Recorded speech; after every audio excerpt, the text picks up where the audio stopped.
Good morning, everyone. Good morning. Thanks very much, everyone, for joining in. We'll be starting the webinar in a few minutes, just waiting for a few more people to connect, and we'll be starting from there. Okay, it's 12, so let's assume everyone is connected and that we're no longer waiting for anyone. The idea of this presentation is to provide some food for thoughts on how to rethink your energy sourcing strategy on the long term before jumping into a alternative fuel strategy. In other words, before you decide to go towards biomass or other kinds of alternative fuels, what question you should be asking yourselves in order to deep dive and to jump the gun on those topics. Before I go into those details, for those of you who don't know us, ACE Energie is a company providing energy and climate services throughout two different pillars. One pillar, which I represent today, which is the consulting services, and another pillar which supports financial engineering, especially throughout French subsidies, mostly CEE, white certificates, but also through other mechanisms when they exist. And in terms of the consulting services, our key strength is our ability to serve clients in the energy intensive industry. We made a specialty out of supporting clients that produce tons, whether it's tons of cement, tons of sugar, tons of aluminum, or tons of whatever. Our core expertise is to support those guys throughout three topics. We support them on energy sourcing topics, and this webinar linked to alternative sourcing in a way fits into that category. But we also support clients whenever they look at PPAs, whenever they look at contract negotiation in France, but most likely elsewhere in the world. We support clients in looking at battery systems, etc. We also have a strong expertise on going on site and spending between a week and a month on site to come up with ideas that help decarbonize our clients. So we do that in France, but we mostly do that elsewhere in Europe and elsewhere in the world to come up with business cases to decarbonize at a negative abatement costs. And last topic where we support our industrial clients is on a broader view, let's say, regarding investments. What kind of industrial investments with an energy or a climate impact they should do and which they shouldn't do, and what's the long-term strategy to achieve decarbonization, to walk the talk in terms of decarbonization goals. Jumping into the webinar now, the idea is to try to provide some context on why we believe it's relevant to raise those topics today, and why we propose that methodology on alternative fuels. Deep dive into what should be acquainted for in terms of feedstock characteristics, what are the metrics to keep in mind, how to try to think of a balance between supply and demand, and trying to guesstimate what the expected balance is going to be, and therefore what are the main takeaways before you go into yourselves into that exercise. So regarding the context, we feel like the alternative fuel market, whether that's biomass or other kinds of alternative fuels, is undergoing increasing pressure from two aspects. From a legal point of view, first aspect, because there's a strong evolution of the framework coming from especially RED III, which is a directive proposed by the European Union to both set targets regarding sustainable fuels and set definitions of what is a sustainable fuel. In terms of targets, the idea is that different industrial sectors should achieve 42% of renewable fuel within their mix, and it also defines, as I was saying, what is a renewable fuel. The key aspect, the key criteria is to say that it needs to reduce GHG emissions by 70%. And biogenic is not the same as sustainable in the sense that feedstock coming from unsustainable areas, for example, deforestation, even though they are biogenic, they're not considered sustainable in the sense that there's no renewal of the feedstock. And so that's on the legal point of view, increasing pressures or clarity in definitions, but clarity also means stricter rules. And on the other hand, we also have a market on which the balance between supply and demand is also going under increasing pressure, in the sense that more and more sectors are looking at biomass or alternative fuels as their key way to decarbonize. Hence, there's a stronger matrix between feedstock and usage that needs to be factored in whenever you decide to select one category of fuel that you're betting on for the future. This is a layout that we propose to try to highlight which kind of sector is concerned by which kind of feedstock. And for us, the idea, whenever you want to take a decision on jumping the gun towards this or that feedstock, you need to have a clear view on, first of all, what are the good candidates that could serve my sector, considering my industrial process constraints. Can I use oil seed? Can I use food crops? Can I use SRFs? Can I use wood, etc., etc.? And if I decide which one is best for me, and block by block, who are my competitors in terms of markets, people that are also interested in the kind of feedstock that I intend to use in the future. So that this is something that for us seems critical, is to lay out your options, and when you select an option, also consider what competitive sectors you have against you. All right. Well, thank you, Augustin, for this introduction. So, as you mentioned, we are going to split this presentation into two main sections. In the first section, the idea will be to try to analyze what would be the feedstocks that could fit your criteria, your characteristics for your business and your industry. And in the second part, as Augustin mentioned, the idea is to evaluate the risk or the opportunities on market, dealing with every resources you screen in the first part. So dealing with feedstock characteristics, any industries has its own criteria. But let's say that we have some mainstream criteria that we find almost everywhere, and we decided to write it here. So we can think about biogenicity. The more you have biogenicity in your feedstock, the more you will reduce the GHG emissions. The more there is heating value in your feedstock, the less you would have to buy tons of feedstocks. And also other characteristics such as granulometry, which means that having consistent characteristics is really important for certain processes, and also distance as well. So once you have identified the perfect feedstocks or you identified 2 or 3 feedstocks that could fit with your criteria, you might want to look at the resources and the demand side. And so we will dig into this presentation on how to identify the current and the future resource amounts, and in the future try to evaluate what's the current competing demand and what it would look like in a close future. So let's dig into the main presentation. So or during the presentation, we will try to focus on one particular feedstock, which is called the SRF. It's a type of waste that I will define in the next slide. So we'll keep in mind this feedstock let's imagine that it's a feedstock that you're screening, and you want to see if its characteristics match with your own criteria. So what we call the SRF in English, it's the solid recovered fuels. Solid recovered fuels is in fact a subcategory of another one, a biggest one, which is called the RDF, refused derived fuel. And in French, we do not make this distinction between the two categories. It is called CSR, for combustible solide de récupération. But it's important to understand the difference between the two resources, because only one is more interesting for many types of industries, and this is the SRF.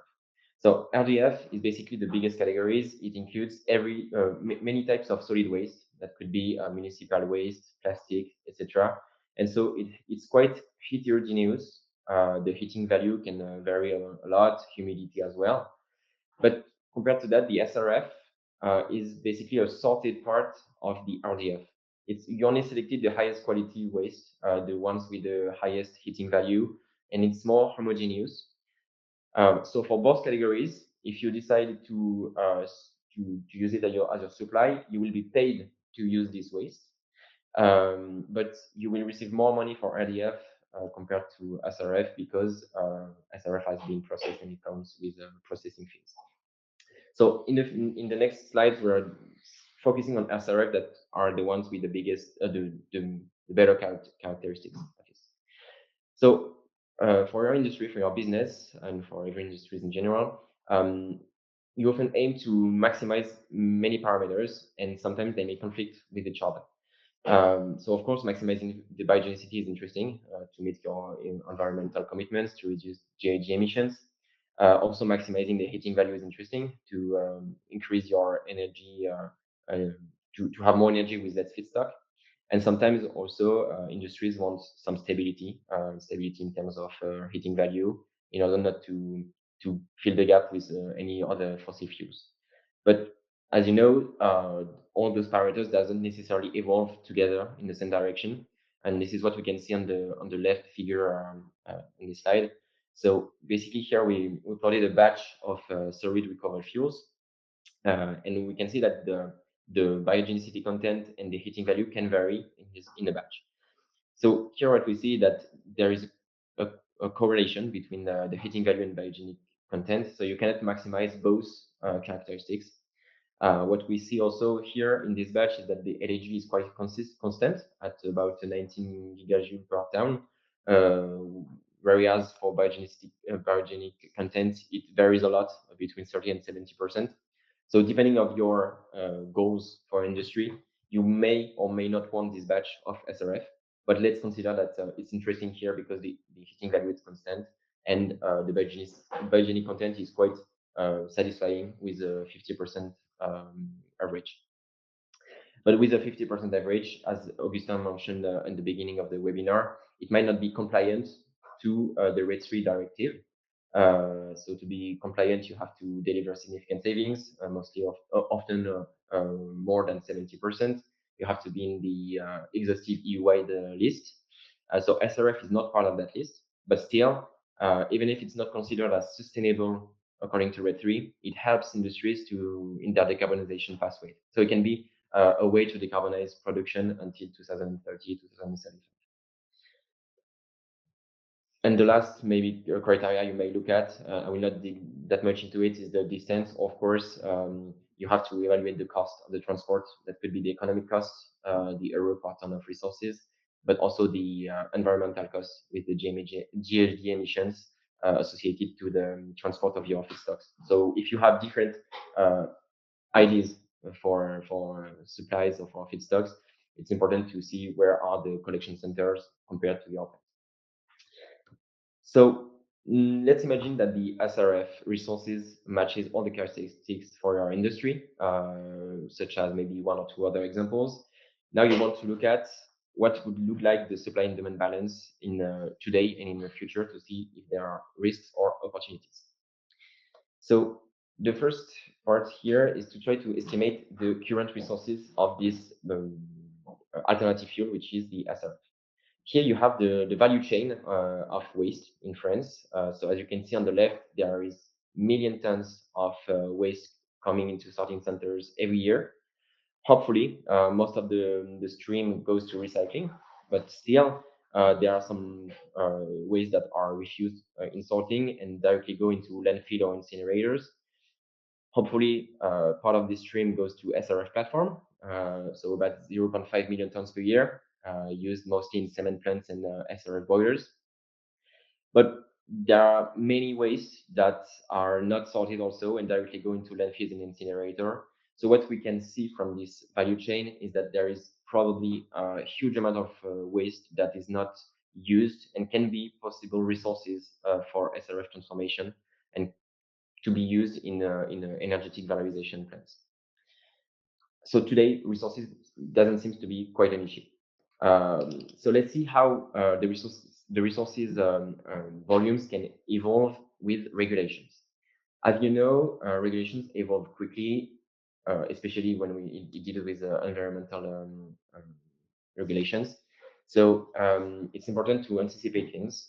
And on the left, we can see what's the what happened at the EU level in 2008. So EU has defined a waste hierarchy.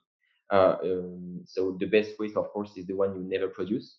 So with eco design and customer awareness, you will try to reduce the production, the creation of waste. The second best option is to give a second life to your product without any processing. So that's reuse. The third option is to recycle, so giving a second life, but this time with some processing. And the last result option before going to landfills and being eliminated is energetic valorization. And this is the category where SRF is located. So now that you have this pyramid, this hierarchy in mind, let's look at the right side with the nationwide rules that now are effective in France. So in 2021, France followed its European comrades, such as UK or Germany, and implemented a landfill ban. So it comes after different laws on energetic transitions. And so how do you put into action a landfill ban? Basically, you increase the tax on the landfills and on waste.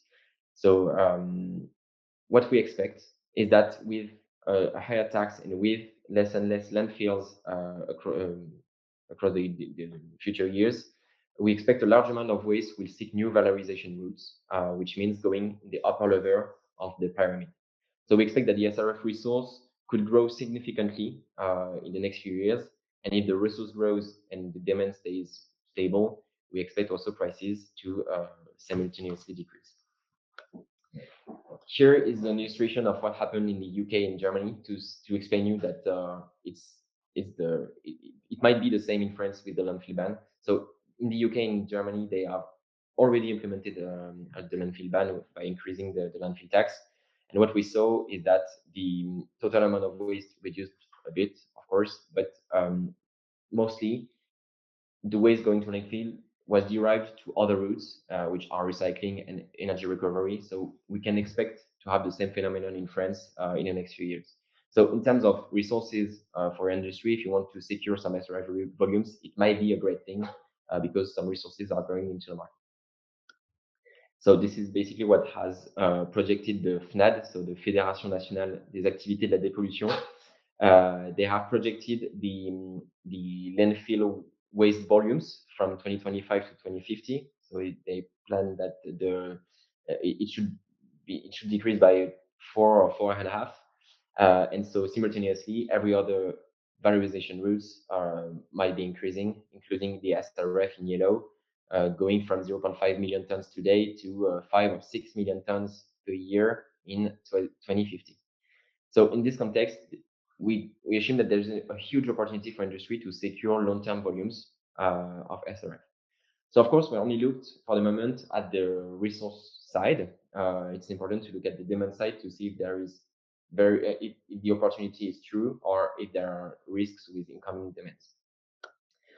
So today, as we mentioned before, there are two main usages for SRF, which are the cement plants and the SRF boilers.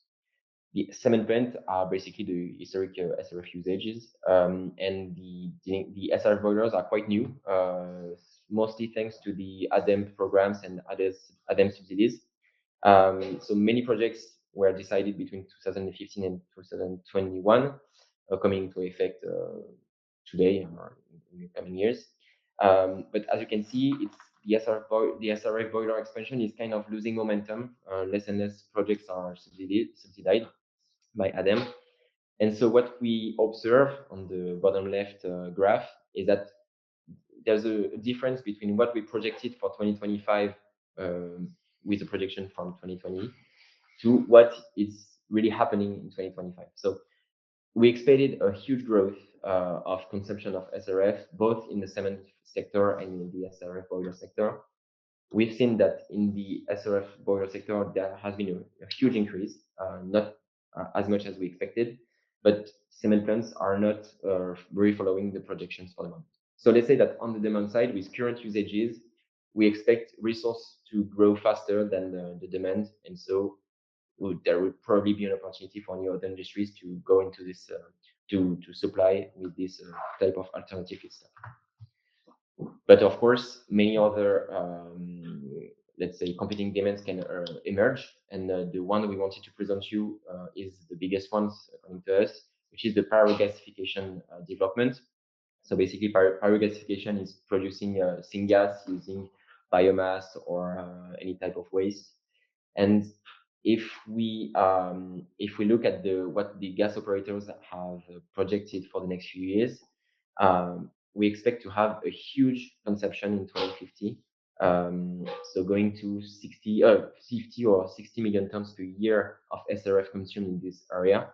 So it's a very huge amount compared to the resources. It's almost 10 times what we expect we would have in 2050. So for us Energie, considering that this technology is not mature yet, that projects will probably not be in operation until 2030 or 2035. We think that a projection with 6 million tons of SRF used in 2050 is already an optimistic scenario. So I will let Augustin conclude on the supply and demand side. Oops, sorry. Yeah, so for us, basically to conclude on this topic of balance between supply and demand, our belief is this is an example, obviously, for SRF production because it's a topic on which we worked on recently, but trying to match a forecast of both what we believe is additional resources coming in the future because of the landfill ban and therefore because of the volumes that we expect on SRF versus how we see things in terms of potential demand in the future. It gives us a sense on whether we should have a surplus of demand or a surplus of supply in the near future. And therefore, it can help get some confidence before making an investment on deciding to bet on a fuel that possibly is expected to undergo a lot of pressure. So we believe that this exercise to lay out usage and layout availability and layout usage is a way to get a sense on whether you're betting on the right fuel or not. Last element that we believe is key before making this kind of investment is to try to look at the metrics, not only by doing it one shot, but looking at the economics, not only by doing it one shot, but like looking at different market scenarios. So how can you do that? First, you need to get a glimpse of what your market is going to be, what your price is going to be. You need to discuss with suppliers to understand what kind of price do they offer and whether they're able to provide any kind of index to reflect the trends that's on the fuel that you're going to select, and try to see whether you can find historic values from for that index. And the idea coming from both the value itself one shot and how it behaved during the past several years is a way to compare how much you're going to spend in the future if you bet on that fuel versus how much you actually did spend on your baseline, your default fuel, in our case, natural gas. So this is another example of project that we did when we were looking at the price of sunflower husk, which is a category of biomass, versus natural gas. And what you can see is that in previous times, that kind of bet made no sense. Sunflower husk were more expensive than natural gas, but in the recent past, since the Ukraine war and it hasn't changed since, sunflower husk are much cheaper than natural gas. Hence, it could bring value to bet on that fuel. And what we propose to do is have that assumption. Not a common mistake that we see is clients making the decision based on the spread between their default fuel and their expected fuel on a single point in time, Whereas we believe we need to analyze that given different market scenarios, and you compare both fuels at different points in time. Basically, what we recommend taking away from this webinar is the major steps before deciding to switch to another fuel. Step number one is to consider your need and therefore screen the candidates according to that need. And in order to be able to screen those candidates, you need to better understand the characteristics, whether that's granularity, whether that's low heat value, whether that's biogenicity, whether that's distance, etc., etc. You need to try to factor as many things as possible within the equation. Forecast what you believe is going to be the supply and demand balance on that market, and try to adapt your procurement plans, especially considering different market values in different points in time. So that's how we believe a biomass project could be apprehended and investment decision could be anticipated. Thanks very much to everyone. We're done with our slides. Feel free to ask your questions, comments, or feedback on this presentation. I see someone is typing. I saw that we already had a question earlier. It's an easy one to answer. It's whether those slides are going to be shared or not, and the answer is yes.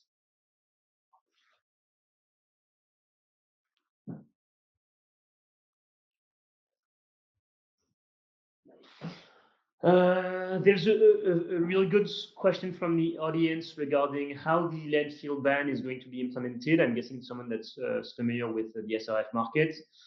So the way that the landfill ban has been implemented is through a landfill tax called TGAP, Taxe Générale sur les Activités Polluantes. And it's been steadily increasing to hit 65 euros per ton in landfills. And regarding the future? So in the next budget that is planned for 2026, the plan is to increase by 10% this tax per year until 2030. So we will reach probably 100 or 110 euros per ton in 2030. So almost doubling it in 5 years. And to give you an example, in UK, with today the landfill tax is at about 130 pounds per ton. So it's even higher than what is expected in France in 2030. So there's still room for increasing the tax. Alors, a question asking whether there's any innovation in waste classification or treatment that could increase the biogenic content of SRF while maintaining its high energy performance. The quick answer to that, I guess, is not to my knowledge. I'm always eager to get challenged, but I don't see any technical innovation. And the reason behind is rather straightforward, actually. The reason why you have a trade-off between biogenic content and heat value is because of what brings heat from with biogenicity. It's wood. What brings heat without biogenicity? It's plastic, and plastic has a better calorific value than wood or paper. Hence, the physics behind that correlation between biogenicity and this anti-correlation between biogenicity and calorific value, I don't see how it could change, as it's not a technical limit, it's a physical limit for me on the chemical composition of plastics versus the chemical composition of wood, one being fossil, the other being biogenic. But I'm eager to get challenged on that point of view. Maybe I'm too far away from innovations on that field.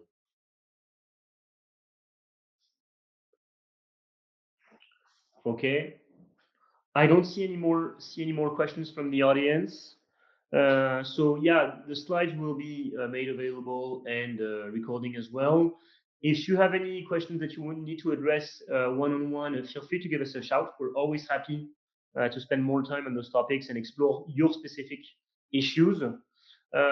Obviously, we're kind of frustrated because there's a lot more to say on different fields of biomass. Here we took the example of SRF because it's quite a specific, quite an interesting market with a lot of volumes expected in the future. But this train of thought could be replicated to other fuels as well. Next question. Yes, Sophie is saying, if I understood well, we can get paid to valorize waste. Yes. Is it more costly if it includes more biogenicity? Je te laisse répondre.